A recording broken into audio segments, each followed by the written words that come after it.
We have minutes to Ted vote. wasn't here. Huh? Oh, Ted wasn't here. When is it? 10:24, did I do What's the date? those? What's the date? The 24th, the one we were voting on. 24th of, October. yeah, Ted wasn't here. Where did they say Ted?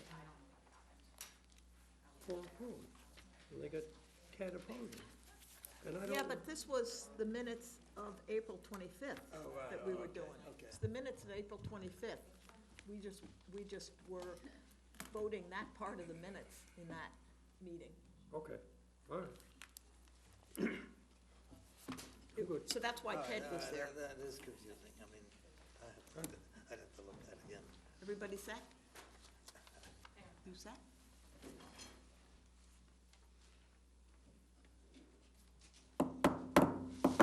Good evening and welcome to the Wednesday, November 28th, 2012 meeting of the Falmouth Conservation Commission. First item on the agenda is vote minutes of October 24th, 2012. And I know the gentlemen to my right have read them, haven't they? Yes. Madam Chair, And I was not here. I have Well, you only don't count just that. started to read the minutes, and the first correction I would like to note is that it lists off the people who were absent, and I'm not among them, but I was not there. Okay. So that should be duly recorded. Beyond that, I didn't get beyond that point. So you somebody read else it? wants to go ahead. did you read them? Yes. Okay, so we'll add that to any comments you have. Under the request for determination, either we were all on the wrong date, or there's a record here and that we were talking about meeting on October 31st. But these are the minutes of the 24th. So we did continue until the 31st. There is no 31st. 30 days has September, April, June, and November. Yes, there is. October 31st is Halloween. Halloween, you met on Halloween. There's an October 31st. Okay, Anything else? no, Do you want to make a motion? Did you read the whole? I did. Oh, do you want to make a motion? I'll make a motion to accept the minutes as revised.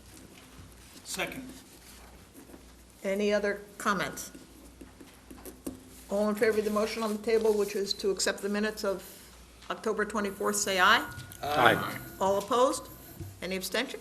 Unanimous, so moved. Please pass that to Jen. Thank you. Okay, request for determination of applicability to determine whether the proposed work will remove, dredge, fill, build upon, degrade, or otherwise alter an area subject to protection. If any of you are here for RDAs, if you hear a negative, that means you can go ahead and do your work. That means you don't do any of these and you don't have to come back for something else. If it's a positive, then we'll explain to you if you want to know what comes next. So I don't know which one you're here for, but just wait to see. Okay, Karen Burton, 136 Clinton Avenue, Falmouth, for permission to raise, RAZE, and reconstruct a new portion of a house, construct additions and covered porch, future pool. Future pool? What's that? Well, anyway, outdoor shower, new gravel driveway, contains stormwater on site and associated clearing, excavating, grading, and landscaping. Jen? Yes, Madam Chairman, the staff has reviewed the project. We've asked the property owner to contain all stormwater on site, and we are recommending a -2 under the state in the bylaw with the resource area and boundaries not confirmed. So move. Second. So a future pool means they're gonna Yeah. put a pool in? Okay, Do we have a plan for the future? Yes, we do. Okay. okay. Are there any questions? Any other questions on the board? Any questions from the audience? Okay, hearing none. Motion on the table is to accept staff's recommendation of a negative determination. All in favor, say aye. Aye. All opposed? Any abstention? Unanimous, so moved. John White, 28 Toby Lane, East Falmouth, for permission to construct a new single-family house with attached garage, porches, sunroom, porticos, install a Title V sewage disposal system, utilities, dry wells, gravel driveway, contains stormwater on site, and associated clearing, excavating, grading, and landscaping. Jen? Yes, Madam Chairman, we've been speaking with the applicant's representative as well as the building commissioner. There's already a building on site, but they're proposing to turn that into a workshop. Mhm. Most of the work is, Outside jurisdiction? it's in the Outside outer buffers. limits of the zone Oh. B. Oh. So at this point, we are recommending a -2 and we state in the bylaw that the resource area boundary is not confirmed, and we're just asking for a revised plan showing the natural shrubs. Oh, showing where Yep. buffer vegetation exists. So moved. Second. Okay, any other questions, or any questions? Any questions from the audience? Okay, motion on the table is to accept staff's recommendation of a negative determination. All in favor, say aye. Aye. All opposed? Any abstention? Unanimous, so moved. Robert and Susan Everett, 77 Great Bay Street, in the area between Philadelphia Street and Cypress Street, map 46A 15-000-000B, Falmouth, for permission to vista prune and to remove 2 trees. Yes, Madam Chairman, the applicant was issued a vista pruning RDA. determination in 2009.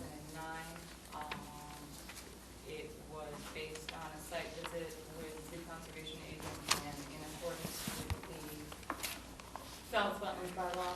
Unfortunately, the work was done, you have a photo in front of you, Madam Chairman. Is that what this one is? Look, I'll pass this down. On the left is This what is it looked before, like in this is after. 2009. Right is what it looks like today. The shrub layer was completely removed. This is all located across Great Bay Street on town property. Grass is planted. At this point, the applicant is proposing to a new RDA for more vista pruning, and the removal of 2 pine trees near the house. We've reviewed the project. At this point, we are we're recommending to the board that they allow the removal of the 2 pines because they are pretty close to the house, and I can show you pictures of those if you'd like. A positive 3 under the state and the bylaw for the vista pruning under the RDA, and also to revoke the 2009 RDA because it is still subject to the Permit Extension Act. It's still valid, and given the amount of work that was done without a permit and not in accordance with the determination this board met, we feel that that's appropriate. And we would also ask the board to look at future enforcement action to correct the wetland violations, but that's something that we need to do a little bit more work on. Okay, so your recommendation is a negative for the pine trees, a positive for the vista pruning, and revoking the previous 2009 vista pruning. Okay, So moved. I'll second that. I think we should add in there that an enforcement order is forthcoming. We can do that for you. well, the We don't have staff's to go working into on what that. it is, it's just saying it's forthcoming. Mark's just suggesting that we pursue that. Really, the board should go down there and look at that. I mean, these photos pretty much tell that story. They're pretty clear. A lot of natural vegetation was removed, bayberries, there were a number of trees that were removed, cherries that were removed. Give you permission to prune the vines, that was done, but there were also, as I said, I believe, normal. It was 4 or overzealous. 5, Overzealous pruning? About 8 trees removed. So, Pruning and cutting. it's something we'll need to discuss further. Yep. But at this point, as I said, we're recommending to allow the property owner to take away the pines with we would like them to plant the tupelo on the property. Okay. The pines are pretty close. Okay, We're good. sympathetic to That's that. fine. Are there any other questions? Ed, Mike? Okay, any questions from the audience? Yes. I'm Mr. Everett. Sir, you have to come up and talk into the microphone, and then tell us who Sure. you are. I'm Mr. Everett, Madam Chair, and I greatly appreciate the opportunity to, kind of sounds like defend myself, but I'd like to take us back to the date when the original vista pruning was approved. You might recall I was sitting in that same chair with a little Yorkshire Terrier. And when I heard the word negative, I thought everything was disapproved. At that same time, when I raised my hand to comment, my little dog barked at somebody who was coming in. And I said, my God, even my little dog doesn't agree with this. But to make a long story short, the only tree that I removed was a wild cherry tree. And when it was all finished, I said, I don't know whether you were the chairperson at the time, but the chairperson said, I don't understand why you have an objection, because we've given you everything you want. And I was very happy and went about my business. But I said, the only thing that I don't understand all of this negative and positive, but the only thing that I'd like to confirm is I have permission to take down one wild cherry tree, knotwood, and bittersweet. And everybody said okay, and that's what I did. I did not take down 8 trees, miss. I took down one wild cherry tree. That's what I took down, and I took away all the knotwood.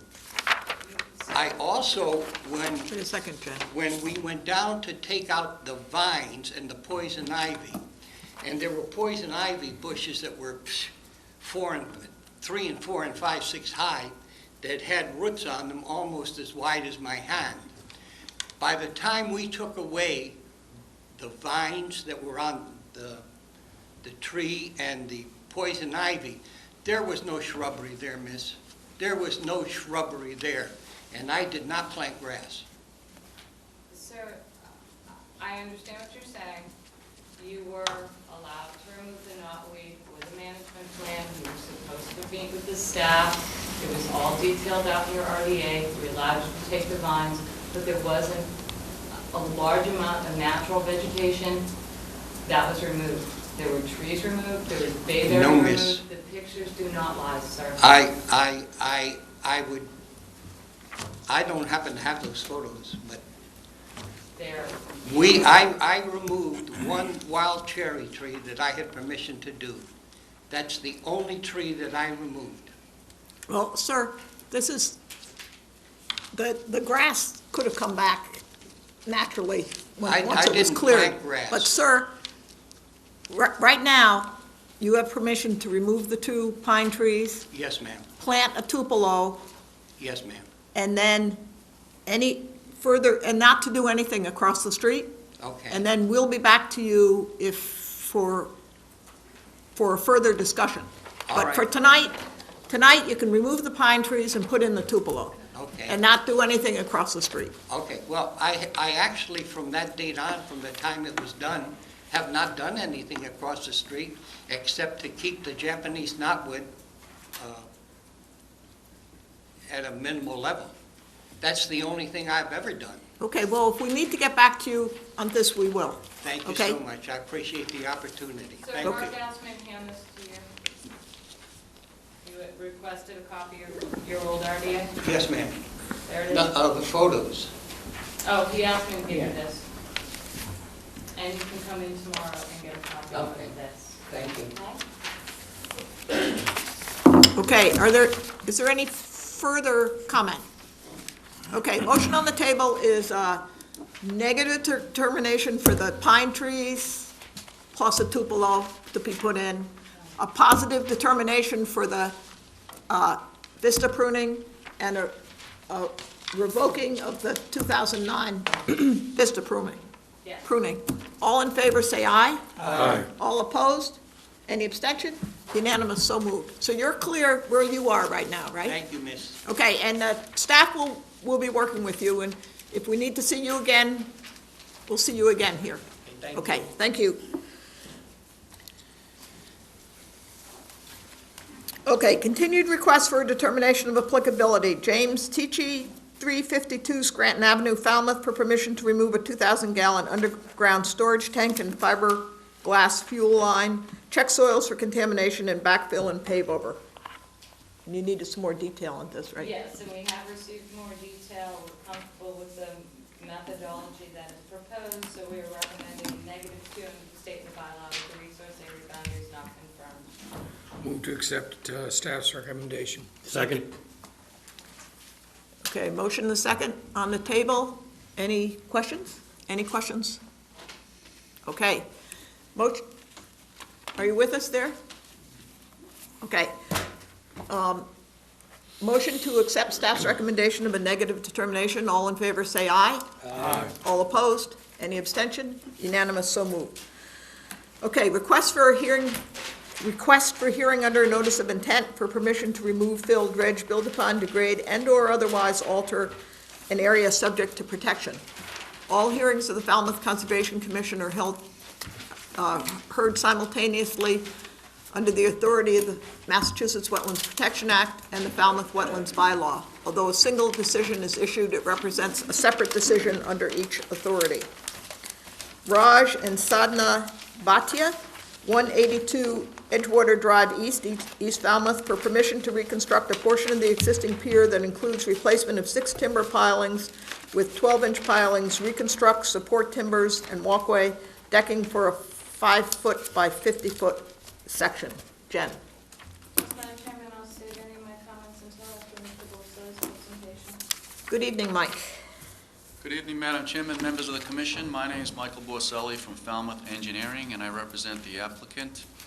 We're here tonight asking permission to reconstruct a portion of an existing permitted fixed pier at this property. The Bhattias have lived at this property for quite some time, and they utilize this existing pier. A portion of it is supported by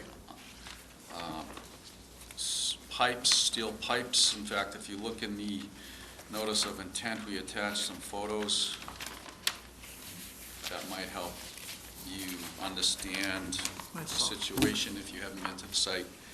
The pipes have lifted from ice. I guess we're referring to the plastic portion of the dock is all twisted. It's connected to an elevated timber walkway that's in good shape. And we're simply here to ask permission to remove the part that is dilapidated and twisted and replace it with a traditional timber pile-supported walkway similar to the balance of the timber portion that's existing. We're not proposing to make it longer. It's slightly wider. I think the walkway itself is 3.5 feet. We want to make it 4 from inside a pile to inside so it matches the rest of the structure. And it's traditional dock construction that you're familiar with. There was a question about, from Jen, about the transition from the existing to the existing timber portion to the existing plastic portion, and how we're going to make that transition with the new timber portion. There is the timber portion slightly higher than the plastic portion, and there's a transition by way of steps down to the lower level in the plastic portion. What we're wanting to do is remove all of the plastic portion and the stairs that transitioned from the timber to the plastic and match the current elevation of the timber portion, which is higher by about 2 or 3 risers, which is about 20 to 21 inches, so that'll provide better public access along the beach. And then we'll transition back down to the same or within approximately the same height on the last 2 sections that we're going to rebuild. So it's basically the So same you're just elevation. changing the drop in elevation from the front of from the land portion of the pier to further out. One more section out, Right. yes. So it's the same alignment and general width, and that's basically what we propose to do. Happy to answer any questions. Okay, thanks, Mike. Jen? Okay, with that, Mike, you'll have to change your pier profile then, because from the plan view, coming off the steps, you have a distance of like 32 feet, and on your pier profile, you get 16 and 16, and that's 32 feet. So I don't see where that transition is gonna be. So you'll need to revise that, because it doesn't match up with the two views don't match. down Okay? I think it does. Uh-huh. Well, if you look on the drawing, you're going to see a location where the existing stairs are. So we're connecting right at that position. We're going to go out 18 feet to the first set of pilings. Okay, I see it then. All right, Then we're going to sorry. transition down. Then we're going to Okay, go then you 16, can- 16. So it ends up the same. Okay, so you didn't show the old one? I didn't show the old one in Okay. profile. I You just just didn't showed the show. new one. Yeah. Okay. So that may be what, So the other transition. All right, I could have, I guess, Just shown use the that. old one Yeah. here. You got it? Yep. Okay. That's, No, that's fine. sorry for that. No, I just. Well, that's all right. You're I missed that showing us one. what you're planning to put. I was keying in on that staircase you had right around the stream of the water. And the only other question, Mike, and you and I have talked about this, the two pilings that are out there are not permitted, nor do they even show up on the Chapter 91 license. So I would recommend to the board that if you were to permit the new dock, that those pilings be removed and confirmed by us that they were removed prior to the construction of the new dock. They shouldn't do all the work at once, so I'd hate to have a barge float. Yeah, so when it's out there, they can pull them and then, Pull them, let us know they've been pulled, we'll go out, okay, they can construct the dock. Hopefully they'll be able to use some of those. Do you know how big those are, Mike? I just thought about that when you and I discussed this late this afternoon about maybe utilizing them. Are they gonna be too big to utilize? They look from a distance, and I'm looking at the So photos. you have a 12-inch timber, They look to be 12-inch, but I didn't measure them.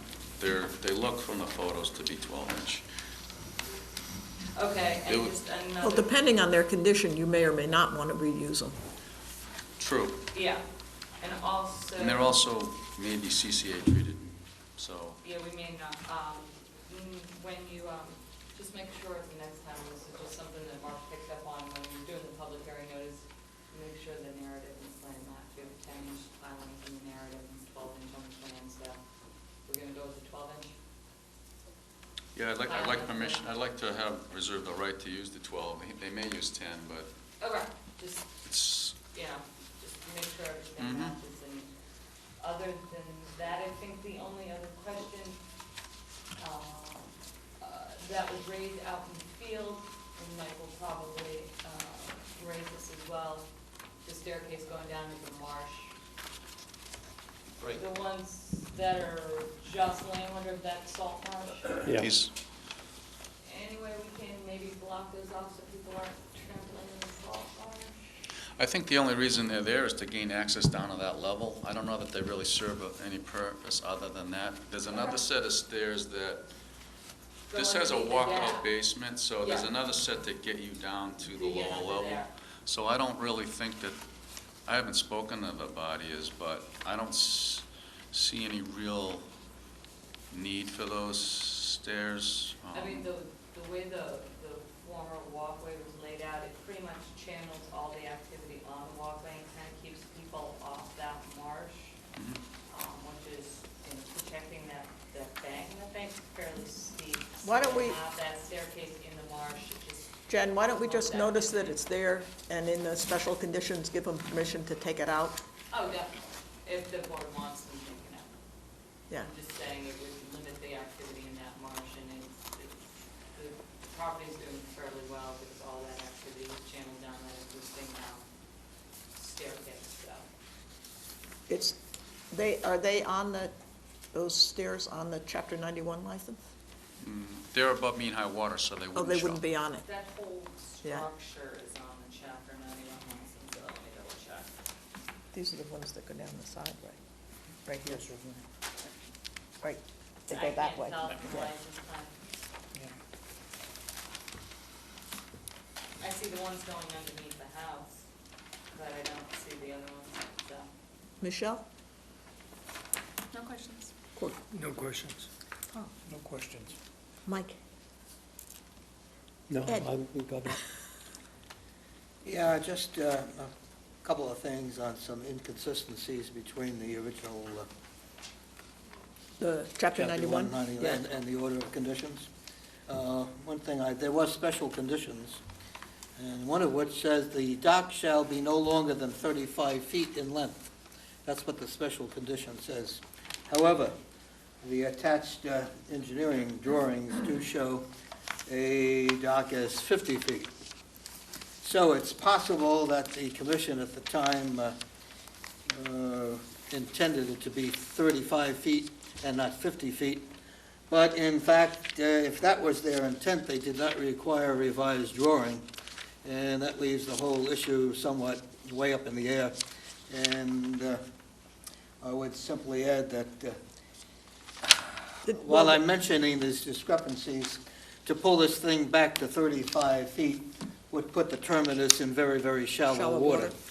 And so I think I would recommend that we kind of, Well, did they get a COC on this?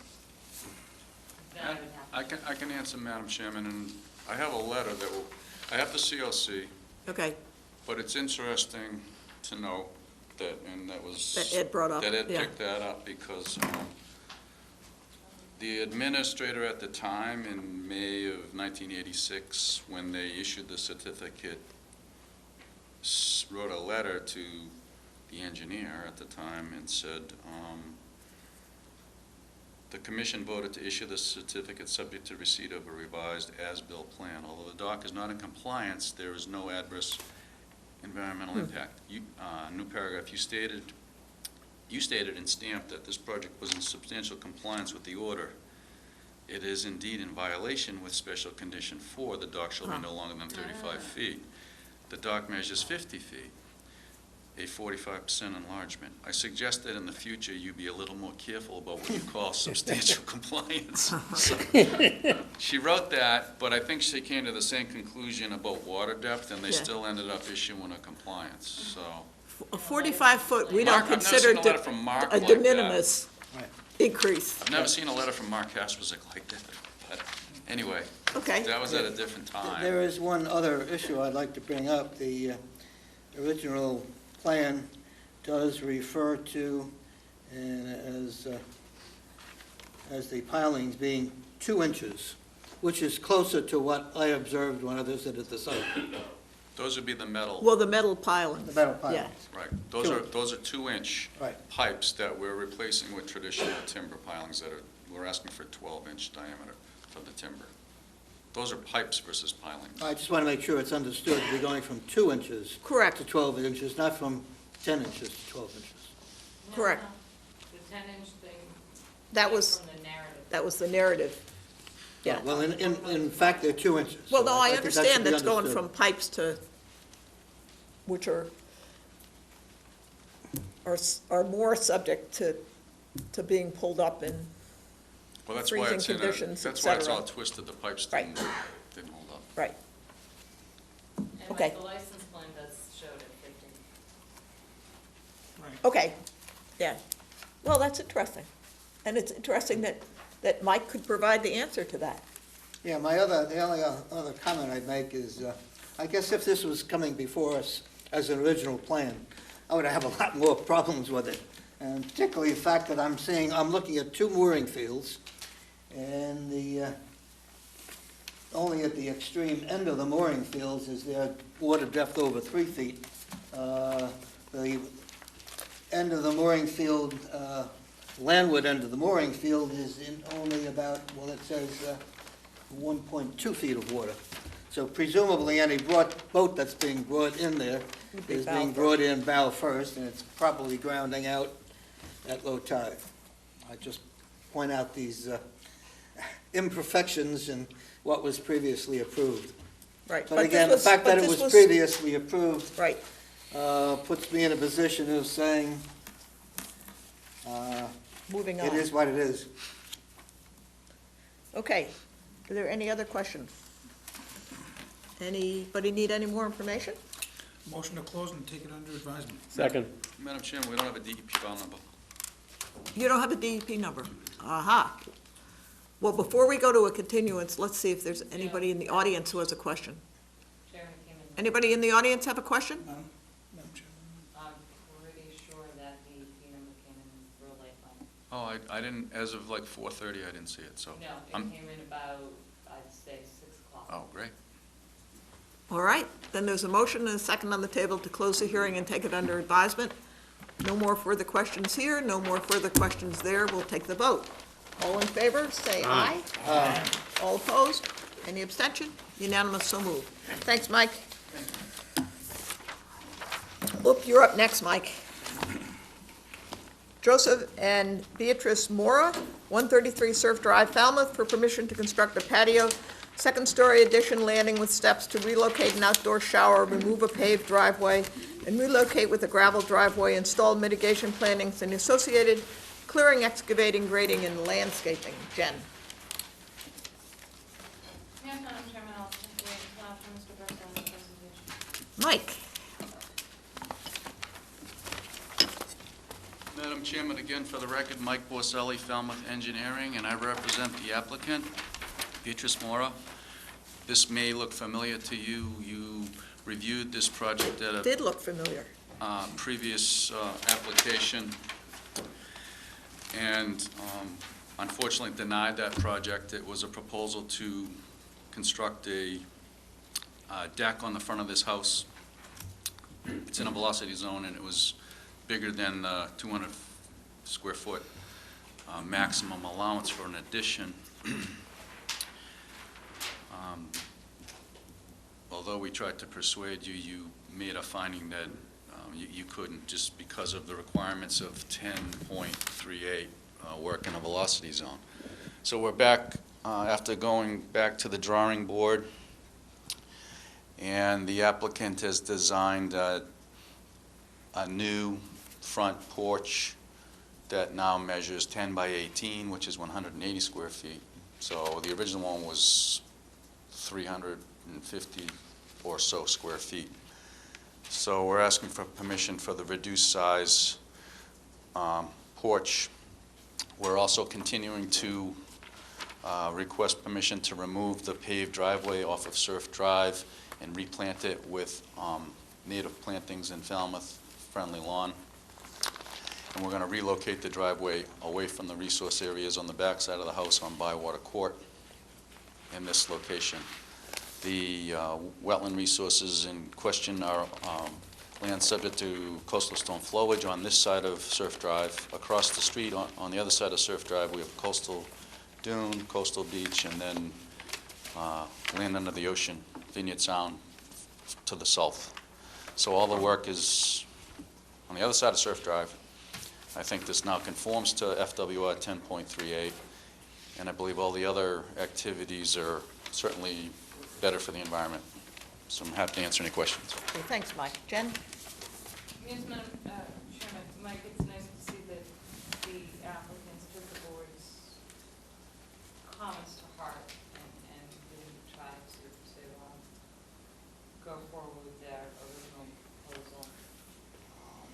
I have no questions regarding what they're proposing now. Just gonna modify their planting a bit to be choice. We're happy to take your advice. All right, thank you. And just, how's that concrete patio going to be built? You have the little stones in the outline, so. There's going to be a very low-profile stone wall. Well, okay. The first floor of this building now is just about elevation 8. Okay. The ground outside is elevation 6. So what they'd like to do is have one step down from the first floor to about elevation 7. So this will be like a raised patio at elevation 7, and the ground is elevation 8. So it's about a 1-foot raised patio, and then there'll be 2 steps down from that to get back down to the ground. And the second story sunroom, that's going to be on top of that? Well, that's going to be, Proposed that's covered going to, concrete patio. right, there's going to be a roof over the patio, that's all. And then they're going to build, where there's attic space now, a second-story finished room within the existing structure. So that roof, would it be a deck? Will they step out onto the deck? Will there be a deck? Yes, with deck above.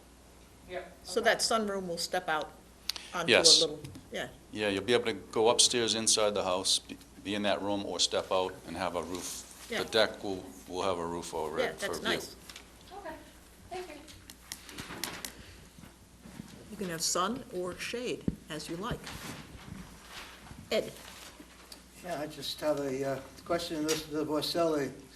Is this additional structure in the front of the house, are you moving closer to the resource area? Just a yes or no would be simple.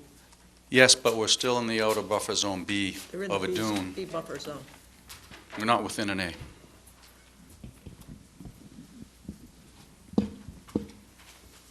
That's all I have to, Yes. that's the only question I have. I understand the plan. Yep. Mike? There's a manhole on the the east side in the driveway. I don't think you're getting in, with a relocated driveway, I think you're okay, but you're not hitting anything with that, huh? I mean, I don't know where it goes, it's kind of an odd place for a manhole, It's a sewer hole, isn't it? I don't know. I don't really know. I think this area is on town sewer. It It might is. be a manhole to It is on town sewer. transition from the, From behind, my question is, does it pick up street behind you? And, you know, and since you moved the driveway, I'm not yeah, I'm not, particularly concerned. I don't have any information unfortunately, but the work we're proposing to take the pavement out and just put plantings won't have any impact on that. Okay. Yes, I know it's on town sewer, because I have a friend who lives near there. Yes. Oh, no, the only activity on the A zone here is the traffic on Surf Drive. Courtney? You said you have three steps, 4 rises, is that correct? 3 rises. 6 feet to 7 feet to the deck to 8 feet to the house. An 8-foot, 1-foot step out of the house is pretty steep. He said 2, So I just, house 2 to the deck, 2 oh, I thought it was to the- 1 to the deck and 2 to the ground. I believe the proposal is from the first floor to this one riser, which is about 6 or 7 inches. Right. Now we're about And then 2 12 down, inches above grade, so then which it'll would make be it, yeah. So 2. you got, if it's 2 feet, you got 3 rises, 3 treads, 4 rises at 6 inches each. Okay. Okay. Michelle? No questions.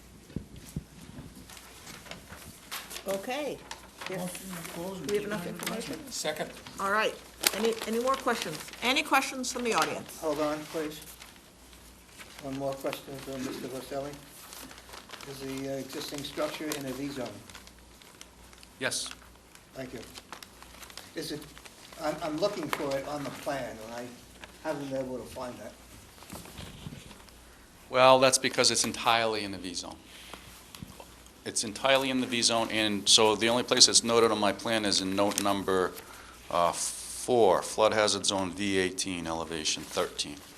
The entire That means lot, the entire thing is in it. entire lot, I this just want to make sure everybody understands that. entire neighborhood's in a V zone. Yep, that's why he's coming back, because that's why it was denied. The first project was denied. And that's why it could be denied again? Well, it's less than 200 feet. It's an addition of less than 200 square feet. We can discuss that. There's a motion and a second on the table to close this hearing and take it under advisement. I'm assuming that we have a number? Yes. We have a number. Okay, all in favor, say aye. Aye. All opposed? Any abstention? Unanimous, so moved. Thank you. Thanks, Mike. JBR Realty Trust, care of William Rugg, trustee, 163 Worcester Court, Falmouth, for permission to install and maintain site drainage, including dry wells, catch basins with leaching pits and a biofiltration system, resurface the existing pavement, replace the existing septic tank with an H20 septic tank, and the associated clearing, excavating, grading, and landscaping. Hello again, Tim? Jen? Yes, Madam Chairman, I'll hold any of my comments until after Mr. Santos' presentation. Good evening. For the record, Tim Santos from Holmes and McGrath, representing the applicant. The property is located at 163 Worcester Court. The resource areas on or within 100 feet of the property are land subject to coastal storm flowage and a coastal bank. The property is basically entirely developed by a commercial site. The applicant is here this evening proposing the installation of a bioinfiltration drainage basin to the rear of the property. Currently, there is no drainage on this site, and the runoff basically flows from Worcester Court down through the property, off the site, onto the town of Falmouth's land. Some of you might know it as the former Little Pond Landing Project. So the applicant is proposing to tie the roof runoff into dry wells, as well as construct various leaching structures in the front of the site, as well as a bioinfiltration in the back of the site. Drainage was designed in accordance with the stormwater design guide standards and the town of Falmouth standards. We do have a DEP file number, and if the board has any questions, I'd be more than happy to address them. Thanks, Tim. Jen has no questions. Michelle, we'll start with you. I have no questions right now. Okay? Court. No questions. Oh, No questions. Mike. You report the groundwater elevation 4.6. How was that determined? Some of you might remember, we were the former engineers on the Little Pond Landing site, which is the property to the rear. There was an extensive groundwater monitoring study done on that project. There was a groundwater discharge permit, so there was a hydrogeological study done where we monitor the groundwater over extensive time. That's how that number was determined. For the purpose, I think you're okay. There are at least 2 monitoring wells on site. You know, picking those up in the future and referencing that to how you got it would give me a warm feeling. Understood. Okay. That's it, Mike? Ed? My note on this project says, I have no issues. I guess you have no questions then? I have a question. Yes. The biofiltration swale has 6 inches of planting soil. Was that depth determined by trying to clear groundwater, or I was trying to see if you had more?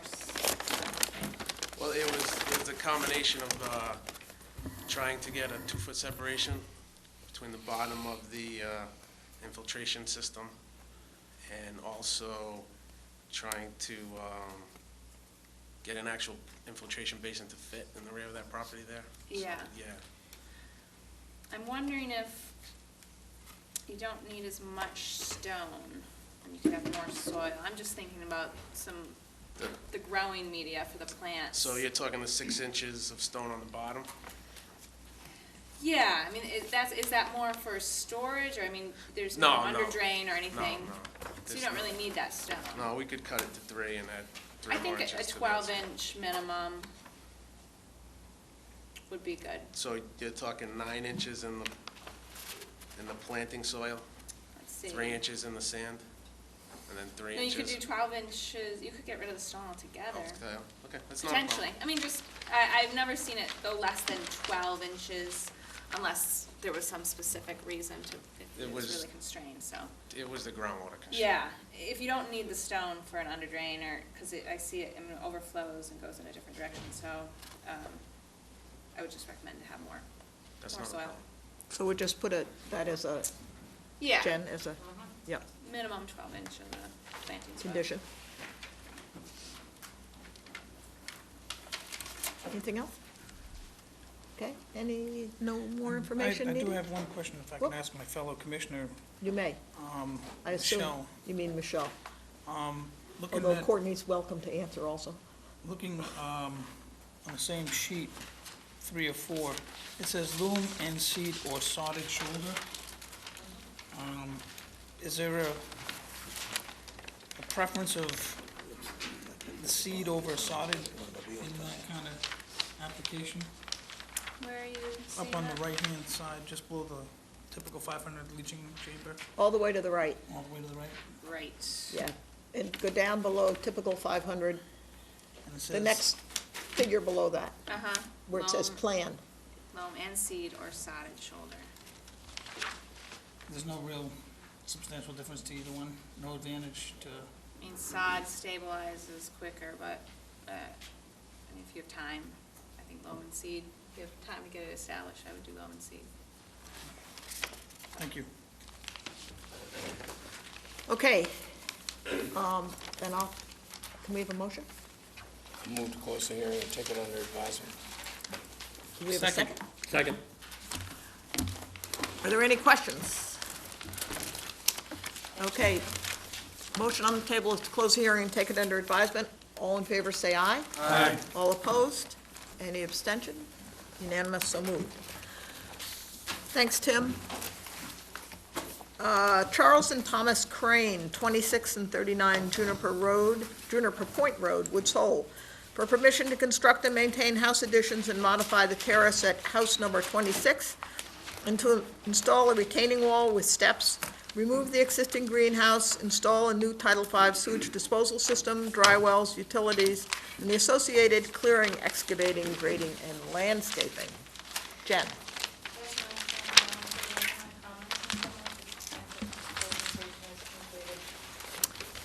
Tim, welcome again. Here you go.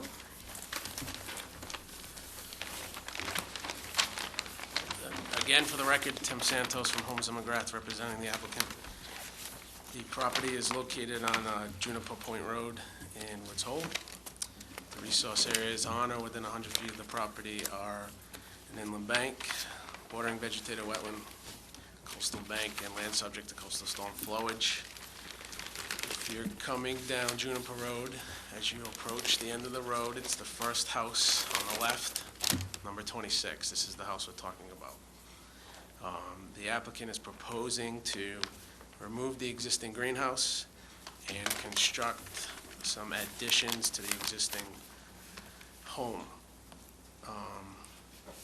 The existing greenhouse is approximately 750 square feet, all located within the B zone, more or less, the FWRB zone from the top of the coastal bank. The additions to the proposed home are slightly less than the area of the greenhouse coming down. So if you look on our redeveloped calculation table on the top of the sheet, there is no increase in A, and there's a slight reduction in B for square footage. Currently, this house is served by a cesspool to the northeast of the existing home. The applicant is proposing to abandon that cesspool and construct a new Title V septic system over 100 feet away from all the resource areas. The applicant is also proposing to construct a terrace to the rear of the home. All of the construction will be to the rear of the existing house. All roof runoff will be diverted to the proposed dry wells, and the existing driveway is proposed to be repaved in the same location as it currently exists when construction is done on the site. If the board has any questions, I'd be happy to address them. Okay, thanks, Tim. Jen? Two things, Tim, did you go and look at that tree I was talking about? He looked at the tree. I can verify that he looked at the tree. He pointed it out to me. You know what I was talking about? Yep. The Yep. holly building tree. care to No. Yep. not damage Correct. that root system. Correct. It's actually It's outside of jurisdiction, but it's at the end of that wall. But the roots But- the roots are within jurisdiction. Correct, but the patio itself will be, You don't want to go there with me. yeah, I understand, That's a new one. Isolated coastal That's a banks new one. that don't- I understand, but Betsy and I did talk about it, and care will be taken to No, that's protect fine. that tree. I just wanted to make sure Yeah. that you were aware of it. Yes, we're aware. Thank you. And the reserve system, your septic system, technically you are within 100 feet of that isolated coastal bank, but that's just the landform. That's correct, it's just a mathematical, Yeah, I know you don't like to hear that term. I don't. Call it what it is, overcome your presumptions, you're good. Okay, that was it, and then I talked to Joel about the question I had on the net decrease sum fund.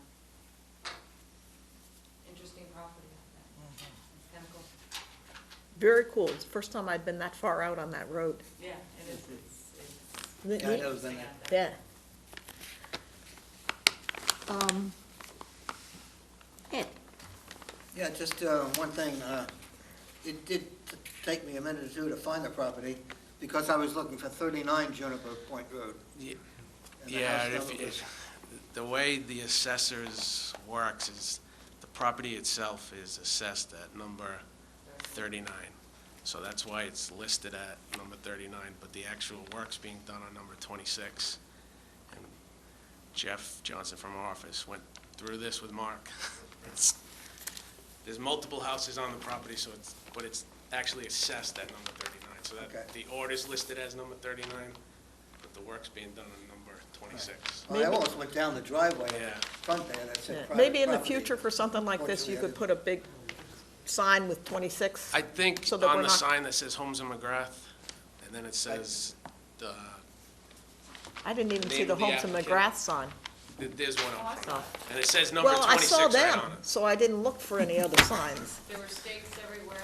Well, I saw the stakes, but I saw I Tim and gave you the Joel. personal tour. They said, I'll give you a personal tour, so I said, well, And I was sending them down to meet Court.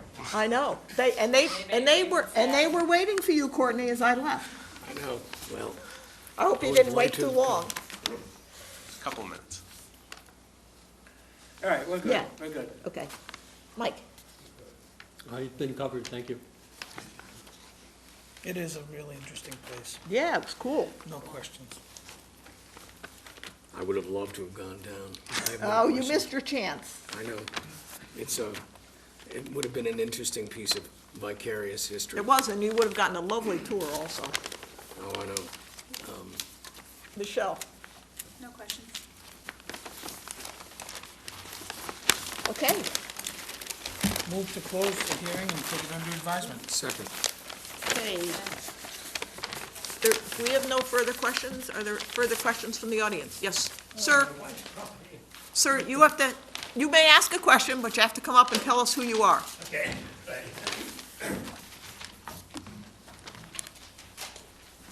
I'm David Brown. My wife, Ann Meggs Brown, owns the property next to this, the Craig's property. Okay? We're concerned that the fence they propose might infringe on our property and our bushes, etc.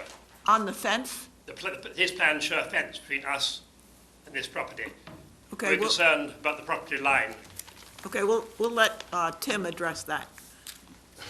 We'll let him address it first. There may be a discussion on this. I believe, hold on one second. What he's referring to is the silt fence, which is the limit of work that runs along the property line. That's Right, yeah. that's a temporary siltation structure to prevent any Installation runoff. of this fence might infringe on our plants, our bushes, and etc. That's what we're worried about. The, Is there pro- a setback? the Well- property line will be staked prior to construction in order to make sure everything's on Yeah, the appropriate property. anything that will be done on this property, not on your property. Right. And it's put there to protect There is a setback, yes. to No. protect what you have. Well, they can put they can put the silt fence at the property line. Yeah. So if the vegetation is on their property, not your property, they could potentially put it there, but if there is vegetation, they'd probably replace it. You'll probably put it inside the vegetation, won't you? Yeah, it runs along the property line. There is, where it's being proposed on the property line, there is grass. There's no, Yeah, So we're protected. yeah, they're not gonna touch the vegetation in your, they're gonna protect what's in your property with this fence. And it's only temporary, it's not a permanent And then structure. they're gonna move that fence. They're just putting it there while they're doing the construction, Okay, to keep any dirt from washing onto your property. Then they'll pull it up. okay. Okay. You're welcome. Did we take a vote? Did we take a vote? No. Let's take a vote. All in favor of the motion on the table, which is to close this hearing and take it under advisement, say aye. Aye. All opposed? Any abstention? Unanimous, so moved. Thank you. thank you, have a great weekend. Yep, you too. It's Wednesday. I know, but Tim always makes us feel like the weekend's almost here. Continued requests for hearings under a notice of intent. Deborah and Paul Hennessy, 569, Here's a very Mike, would you do me a favor? I got it.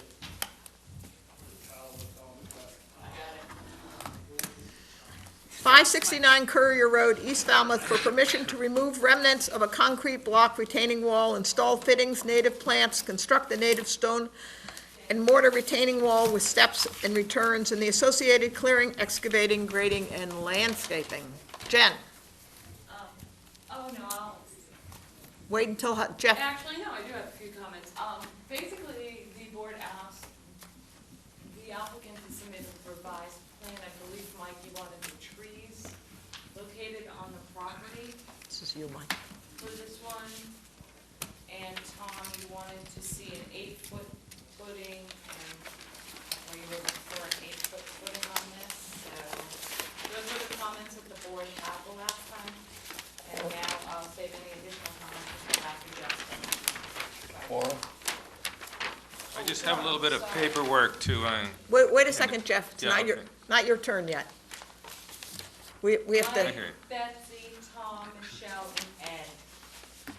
that's why it doesn't look familiar to you. Yeah. You're not on it. Jeff, your turn. all right, I was just going to say I have a little bit of paperwork, a DEP number, Yep. one more of butter that showed up. Okay, we'll give that to Mike. And Natural heritage National Heritage, this butter. All right, that we received. all right, they're starting to send that to us. Right. I just wanted to bring it in just in case, because it was. No, emailed. that's, You I never- mean, it's better to make sure that it's in there. Yeah, we were waiting. Anyway, I'm sorry, last time I was unable to attend. Tom Bunker did present it for me. Right. I'm Jeff Ryther with BSS, representing the Hennessy's. This is, sort of a small little project. It's an eroding beach area that they've asked to tier with a small stone and mortar retaining wall. There's a detail here of it, a little enlargement plan here showing the grades, limit of work. And, since this was creating a little bit of impervious surface area, we did apply the 10-1-8 calculations and provided a patch of shrubbery here, 180 square feet, basically 22 plants. I've also specified those. I think that was one of the comments you asked for. And also there was a question about the footing. I know Jennifer just said 8 foot, but it's actually 8 inch. It was, I'm sorry. it was 4 inches.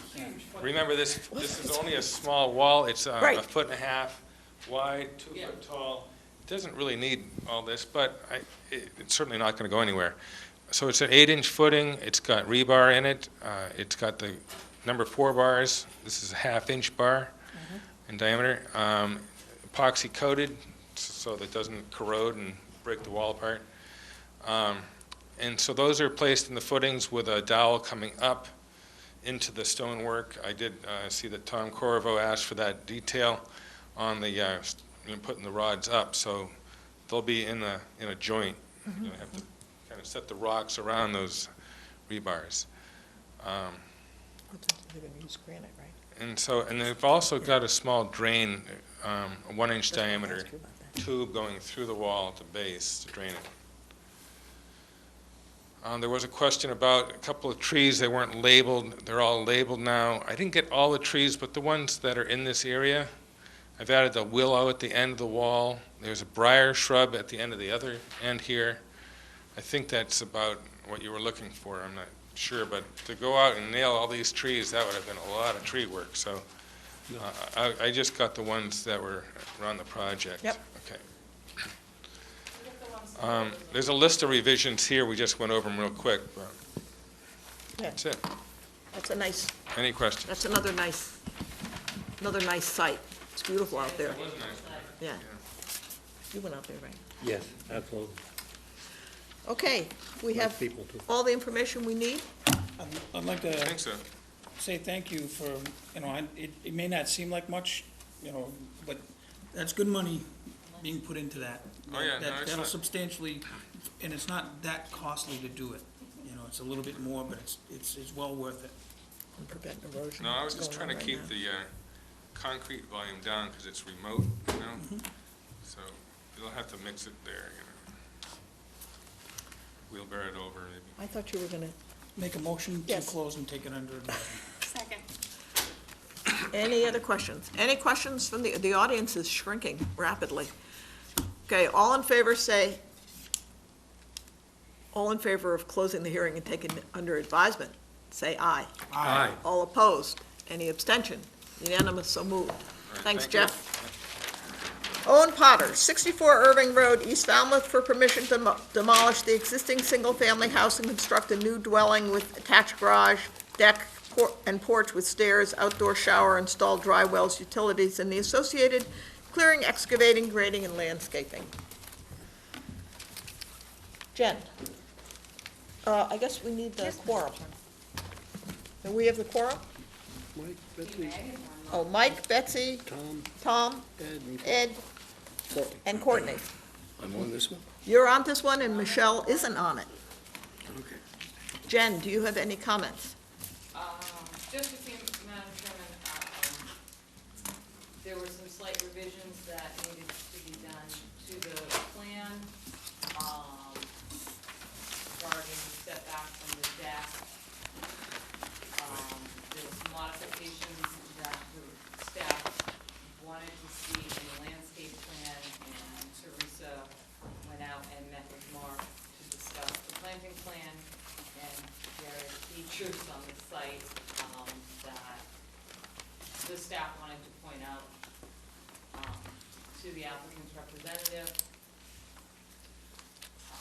They submitted additional information on the breakaway, panels that they are proposing. So the board will ultimately have to make a determination on that. Right, and that can be done during the deliberation. With the planting plan as it stands. We did have a question this afternoon, but that was clarified. And just so the board knows, you all have a letter in front of you from some concerned abutters, that they asked us to put into the record. So we have placed that letter in the record, and you have a copy of that for your review. Okay? Thank you. Mike? Thank you, Madam Chairman. For the record, Michael Borselli, Falmouth Engineering, and I represent the applicant along with Teresa Sprague from Blue Flax Design. I think Jen summed it up nicely. We did revise the plans. There were minor revisions to the site plan, and then there were some other minor revisions to the landscape and restoration plan that came as a result of Teresa meeting with Mark Kasperzik. She can outline those after I finish. So I believe the only thing that remained that I wanted to just add a little bit to was this matter of the breakaway panels and whether or not they're appropriate on this site, and whether or not you can make findings to allow this house to be constructed with breakaway panels. I submitted, and I hope you've read, because there's a lot of We have it. information, to attempt to persuade you that it's justified to have the breakaway panels in a letter November 21st. And We read it. some of the highlights, I would not bore you with reading it again, but some of the highlights are that, I guess there's three highlights. This house that currently exists, I think, is inferior to what we're proposing to rebuild with regard to matters of environmental protection and potential damage because of storm waves from the velocity zone, because the current house is a traditional wood frame structure without any provisions for FEMA standards. So there are it's not open piling, that's for certain, and it's not breakaway panels. So if this house were not reconstructed, then the potential exists for there to be a lot more debris and damage and potential impacts to wetland resources. So I've said that over and over again, so if I'm not So we persuading you on got, that. so we got that one. You got that one. I also Check. submitted for the record, just to demonstrate to you that you have been able to make decisions and allow breakaway panels on other projects that are similar. I had made reference to the one at 71/75 Little Island Road. originally, and the staff had suggested that there were very site-specific findings that may have made that unique and allowed you to make findings that allowed for breakaway panels. My letter states that I believe the fact pattern in the situation is similar on this site to that site, and that FEMA really considers all velocity zones equal, because storms can come from different directions. On the Little Island Road project, there were specific findings that the prevailing wind direction and potential wind and impacts to the site were protected by a landform, but there are other exposed areas to that site and storms do come from those other directions. And I tried to compare that site to this site. This site is also in a velocity zone, obviously. It's on a coastal pond that has land features between the house and the prevailing southwest wind direction being over Vineyard Sound. And those land features are a significant land mass of Falmouth Heights, and there's existing houses between my site, or this site, and the prevailing wind direction, and the actual roadway itself and the landform of the roadway, and which is basically in effect a barrier beach.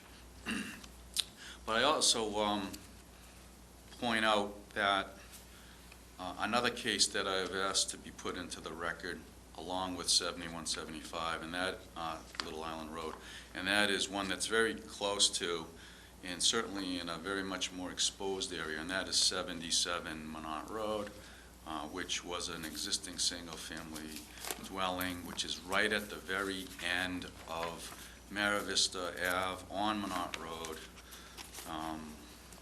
just to the east of that little town beach at the very end of Mara Vista Road. And that was a single-family house that you approved and issued an order of conditions to William Humphrey, fully exposed area and similar fact pattern. So I think there's justification to allow this house, if you were to approve it, to also not be limited to an open piling foundation. I believe that we've submitted enough information to demonstrate that this is a FEMA-approved methodology that allows for the connection at the bottom to remain. If they do in fact break away, there's a letter from Eladio Gore in the record that references Little Island, but references in general this type of system. There's a letter from the structural engineer who designed it.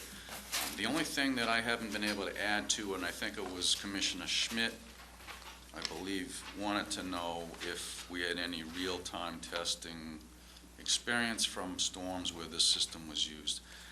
And I have no real way of, I tried the obvious ways, searching online and things, and I asked the structural engineer, but I can't come up with, for instance, some project in Hurricane Katrina or some other hurricane on the eastern seaboard where this was designed that I can say, yes, here's an example where this system worked. All I can tell you is it's approved by FEMA, and I don't know of any real-time testing, so I can't provide that info, but I think we provided enough other information, including justification comparing this house that's proposed to the existing house and the other cases that are similar, that I think breakaway panels are appropriate.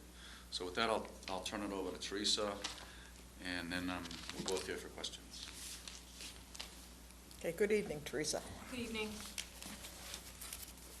Sorry about my warped board. The last time I was here, we were in a little mini hurricane and my board got wet, so my apologies for that. But everybody must have gotten home safely that night. We did get home safely that night, yes, yep. So just a couple of the highlights. I met with Mark out in the field on November 14th, and then did some work on the plans, received his comments on Wednesday, November 19th, did a little bit more work, and then had a follow-up conversation with him this afternoon. A couple of things that I just want to touch on. Basically, we've got restoration areas here and here, and then we're providing mitigation in this area here. One of the things that Mark had asked me to do was where I was previously proposing to do some herbaceous material along the edge of the restoration planting area between the house and the restoration planting area to add some lower growing shrub material. So we did that. We added Rosa palustris at Mark's request and sweet fern as well. And we will also be plugging that area with appropriate salt marsh, high salt marsh species as well in that area. Grasses and forbs that are listed on the planting specifications. In addition, the area that had been cleared on the southern property boundary is actually filling in with quite a bit of groundsel bush and high tide bush. So what we're proposing to do in there is simply remove rugosa rose and some hydrangeas that had been planted, replant those with native shrubs, and allow the rest of that baccharis and iva to come back in on its own. Mitigation for the tree cutting. So what we actually have proposed to do is add, we were originally proposed to add 3 eastern red cedars and a number of Amelanchier canadensis, and there are Amelanchier on site right now. Mark and I discussed actually changing this tree back here in the corner to a tupelo and adding 4 additional tupelo trees within the restoration planting area in the front. In addition, on the northeast corner, there's pretty much, it's virtually dead pitch pine. Mark and I agreed that that should be removed and replaced with a tupelo tree. The one thing that the property owner had asked is there's also a non-native pine tree right here, right on the northern property boundary by the driveway. I don't think it's a black pine. I think it might be an Austrian pine or something like that. It's in very poor health. It's clearly on its way out. He just asked that as we're going to be removing the other pine tree, if we could remove that as well and replant it with a tupelo tree at the same time, which I think is more appropriate species for the site. There are a lot of tupelo trees existing on the site right now. You can see that really the house is virtually surrounded by large trees. So there's actually quite a bit of canopy considering the really small size of this lot. Finally, there's existing a raised vegetable garden in this back corner, which has been delineated as edge of salt marsh.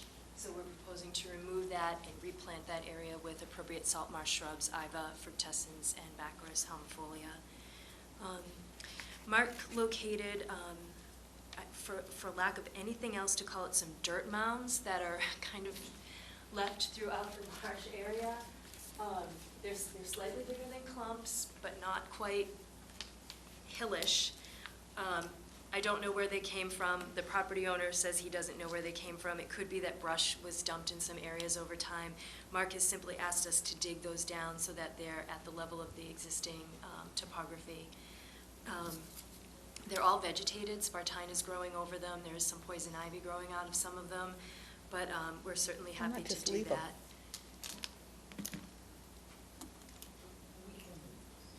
Okay.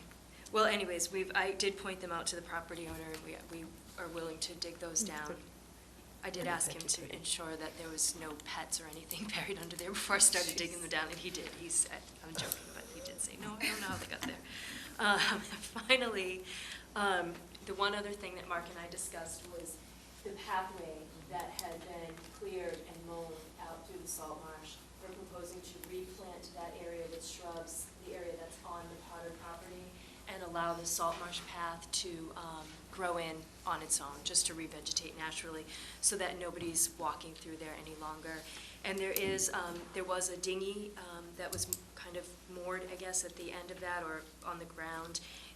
That was removed, but the post remains. Mark asked us to remove the post and replant a Baccharis or an Iva shrub in there, so we will remove that. And then, again, we've also provided some protocols for monitoring. And the one last thing is, because there are so many trees that are existing tupelo trees that are so close to the house where the proposed demo is going to be happening, I did include some information about protecting those trees, but to take that one step further, before demo begins, we'd like to meet out on the site with a certified arborist and staff to go over tree protection plan, and that may be tying up some of the branches, perhaps some strategic pruning to keep major damage from happening, and we'll do that prior to demo starting. Okay, thanks, Teresa. Any questions? Tom, No. Courtney, No Well, wait a- questions, I think, are you not on this one? I don't know. I Oh, you're believe I not on am. it. Yes, you are. Um, Michelle is not on it. We had, there's been discussion about breakaway panels, and previously, we tended to take a dim view toward them, and I think part of the rationale was that they just, in a storm, by definition, breaking away would mean they'd end up creating, flood hazards, flotsam and jetsam and all of that stuff. The fact that these panels are now being engineered in such a way that they remain attached, I think changes the dynamic a little bit, because it does, part of the other reason for these panels, besides the fact that implicit in this, if you have panels, then you can store stuff underneath them, which only can increase it, but also the fact is that the panels themselves would become obstructions to the flow of floodwater in a velocity situation. But I think the way these things are designed, they stay attached and essentially become free swinging. I think Tom can, Well, let's Speak wait to that until as well. discussion, Yeah. until we have deliberation. yeah, I understand, but I'm just making the comment. Yes. Ed, Yeah, these breakaway panels are an issue, and I have a lot of real question about the design, and I think I would expect people in the construction business here might have real concerns about the design, because they're no longer breakaway. And to me, the force of these things moving back and forth in the ebb and flow of as the waves are coming under a structure can put a tremendous amount of strain on the structural components of this building above, and really defeat the whole concept of breakaway panels. And because of that, Mr. Boselli, a couple of times I've heard you say that these are FEMA approved. I hope you're not basing that on the letter that went to Eladio Gore, because that really doesn't say that FEMA has approved this concept of galvanized straps being attached to the breakaway panels. So Should I could you post that? provide some documentation that FEMA has reviewed and approved this whole concept of tethering breakaway panels by galvanized straps so that they will no longer break away? I'd like to see that documented, because I think that's what you've been telling us, that FEMA has approved this. And I tend to doubt it, I guess, so that's why I'm looking for some kind of documentation. Madam Chair? Sure. yeah, you can answer. Well, we submitted a letter from Anderson Structural Engineering. That's the one I've read, yes, but that's not from FEMA. Can I finish? We submitted a letter dated August 29th, 2012, from Anderson Structural Engineering, experts in structural design, that say these breakaway panels are designed per FEMA technical guidelines. He's licensed. And it goes on and say, but, a separate thought, but are tethered by galvanized straps. So they're not saying that FEMA has approved tethering breakaway panels. The breakaway panels FEMA has approved. But I want to see somewhere documentation that FEMA has not only approved the panels, but approved the concept of tethering them with galvanized straps.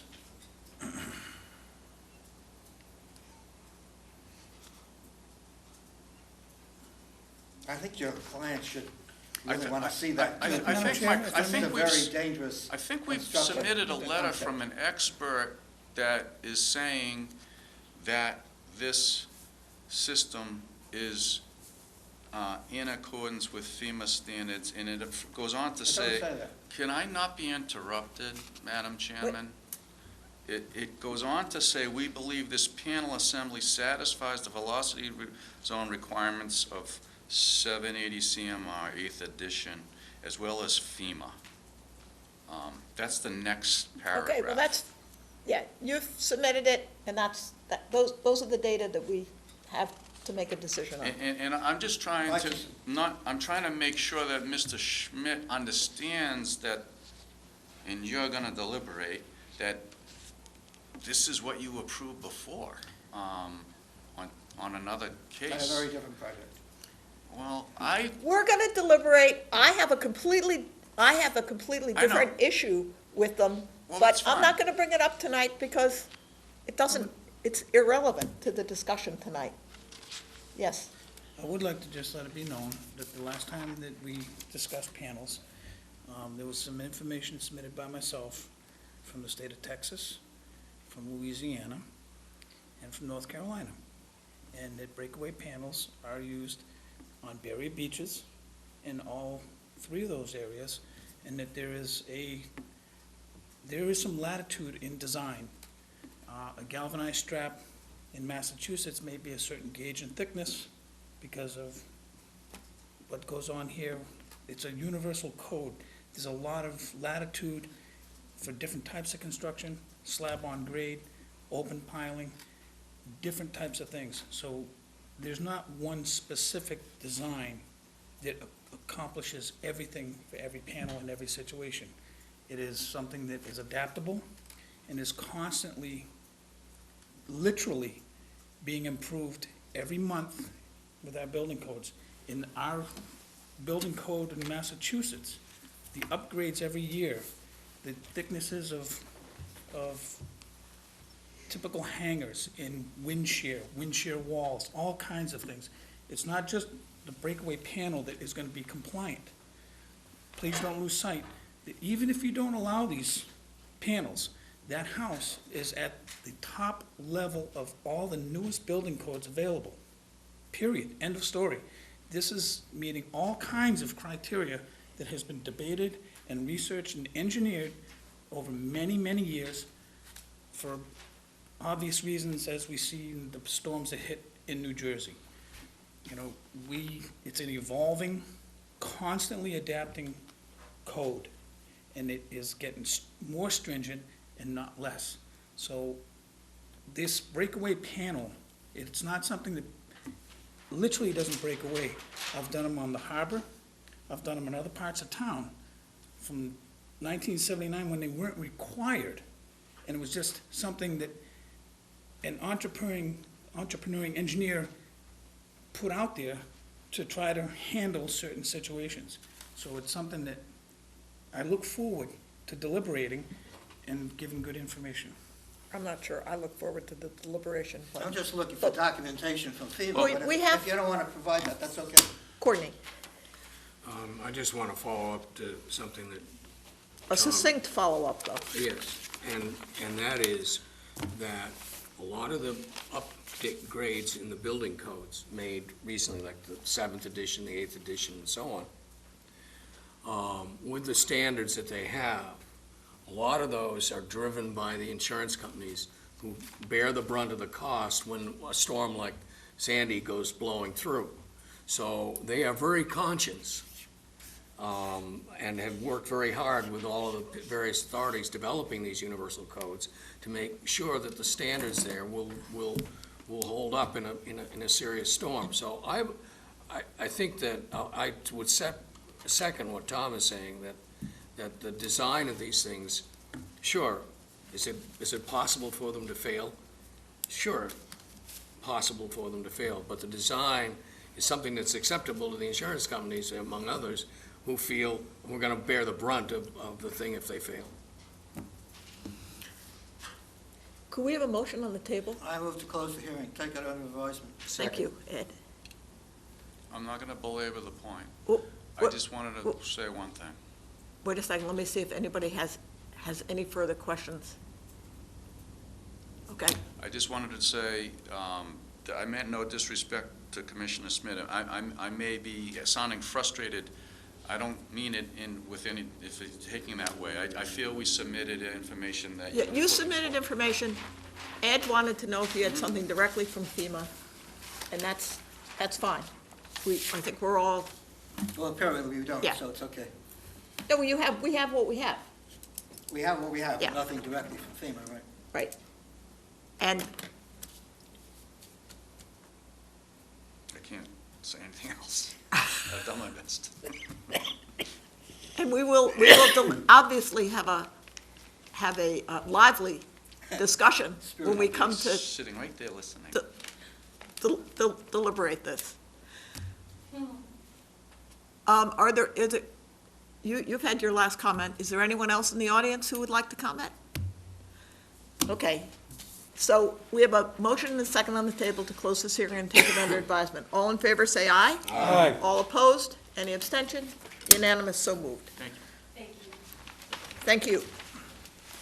Augustine and Denise Santola, 123 Sherwood Drive, East Falmouth, for permission to demolish the existing dwelling and construct a new single-family house with an attached deck, farmer's porch, installed dry wells, utilities, driveway, native mitigation plantings, and the associated clearing, excavating, grading, and landscaping.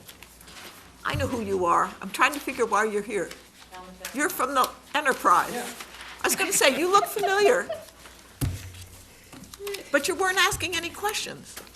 I said, what has he been here before? Happily spectating. Happily spectating. Wow. Fine. Do you know who our selectmen, we're supposed to have a selectman liaison. Does anybody know who it is? I just thought you might know. Didn't I say it? I already said it. Do you have any comments? Quorum? We need the quorum. No, Mike's ready with it. I think the last liaison, by the way, was Ahmed Mustafa. It was Ahmed. Right. Right, but he's not even a selectman for 2 years. Focus on the project, please. Thank you. No, So again, Michelle's Mike, not Betsy, here. I Tom, take it Ed, back. and Mike. Courtney. Wait, you said Mike twice. So I'm, No, Mike's on here twice. That's weird. so I'm, Mike, were you I'm not on you this here quorum. twice that night? I was. My alter ego was here.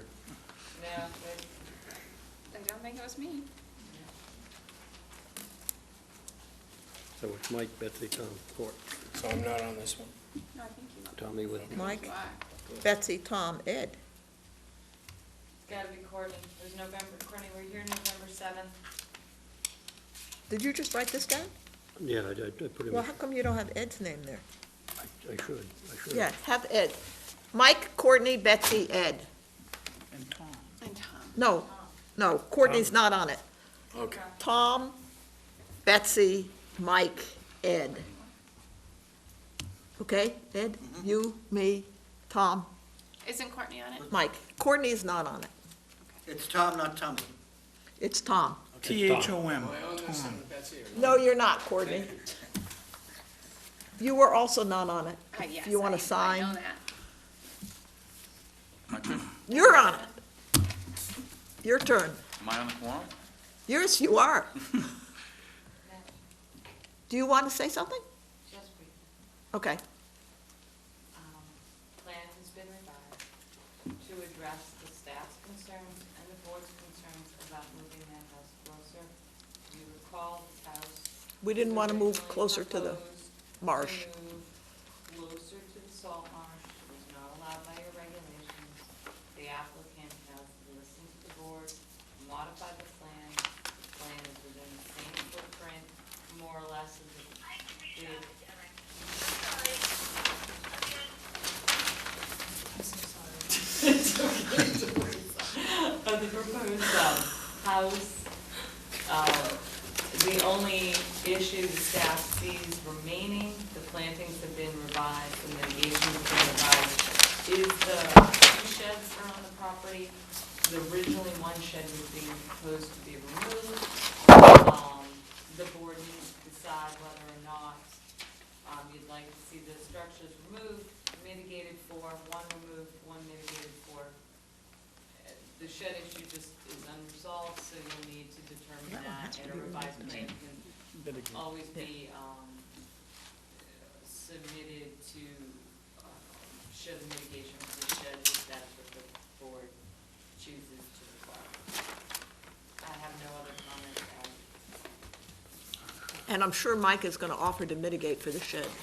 Yes, in fact, I'm not going to say much because it was summarized nicely by Jen. We did listen to you, we revised the plan, we're removing one of the sheds before because it was in conflict with the other house. Now it's not, so we took the note off about removing it. There are two sheds there, and it's not an excuse, but there used to be a disconnect between the building department's requirement for a building permit, and so some people build sheds if they don't need a building permit because they're smaller, and some people just don't know they need to go to Concom. I don't know if that's why this happened, but I've been told by my client that that was why at least one of the sheds was put there. There are 2 sheds, there's limited storage. I'm gonna defer to you folks to condition it appropriately, as Jen had suggested. He'd like to have some storage, shed storage, and he's happy to mitigate for that. Okay, well, why That's don't all we I can just say. take it up in deliberation then? Fact is, there are 2 sheds, neither one was approved. If we're gonna allow 1 shed, 2 sheds, no sheds, if they're sheds, they have to be mitigated for. Yeah. I think the board should, I would recommend storage. The big thing was the proposed house that has been redesigned to be in conformance with your regulations, so the staff is good. Good. Thanks, Mike. Do we have Motion to close and take it under advisement. Second? any questions, Ed? Any? No, I finally found the right plan. Oh, okay. Okay, motion to close this hearing, take it under advisement. All in favor, say, oop. Any questions from the audience? Nope. All in favor, say aye. Aye. All opposed? Any abstention? Unanimous, so moved. Thanks, Mike. Okay, enforcement issue. Sandra Ann McIntosh, 26 North Path, East Falmouth, for digging and altering wetland resource area and in buffer to resource areas defined in FWR 10.00 and 310 CMR 10.00. Jen, I know you've been working with the applicant's representatives on this. Actually, Mark has done a bulk of the work on this. I'm just going to present it to the board. This enforcement order came about during a compliance request. At this point, the house is proposed to be sold, under agreement. There's a substantial amount of work that was done beyond the limited work for the original project. The order of conditions is long since expired. To move the process forward, they needed a mechanism to operate under. They asked for this enforcement issue. The staff has been working with Harry Soares to come up with an appropriate planting plan. We have that. Good. And they're looking for a way to get partial compliance on the property. We need to think about that a little bit prior to making a final decision. The worst case scenario would be after the plants go in with the posting of a bond to cover the monitoring and 10% replacement cost if any of the plants stop. We're moving the process forward. We're just trying to get the property in compliance so that they can move forward with the sale. So I would recommend we issue an enforcement order. Plan's already been done. The staff has already reviewed the plan. We are happy with the plan. So once that's in place, they can plant as soon as the weather allows and move forward. And I'll come back to you with a decision on whether to issue a partial for the structure only and full compliance. But I want to just briefly talk with Associate Counsel. So tonight, it's just a matter of voting the enforcement order, and the enforcement order will be the plan that you've already looked at and agreed with. And the plan is by MR Soares Company, dated 11/12, revised 11/18. Okay. Motion to, They've done a lot of work to try to get this moving, and that was very nice to see. Good. motion to Issue an enforcement. issue an enforcement order referencing the revised plan 11/18/12 from the Source Company. Second. Okay, any other questions? Is there a timeline? Yes, planting a deadline by May 15th, just giving them a weather, if they could get the plants in sooner, that I think would be preferable to the parties involved, but it is weather dependent. Okay, thank you. Jeff, you're sitting there quietly in the back. Do you want to say anything? Or should we just take a vote? We can just take a vote. I just want to thank Mark for working. Well, you have to tell us who you are. I'm Jeff Oppenheim. I represent Sandra McIntosh, Okay. who is the homeowner. Okay, thanks. And I'd like to thank the staff for working so closely with us over the last 3 weeks. Okay. And please pass that on to Mark. Okay, there's a motion on the table to issue an enforcement order according to the plan, plans to be in by May 15th. Any further discussion on it will come at some later date. All in favor, say aye. Aye. All opposed? Any abstention? Unanimous, so moved. It's that time of the night, folks. I'll move to adjourn. Second.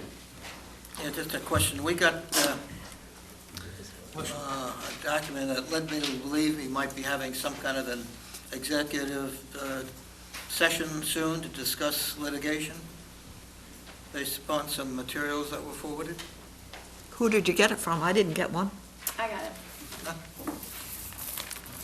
Yeah, it was in our, Yeah, something from Kirk. I was wondering if that's coming up. This.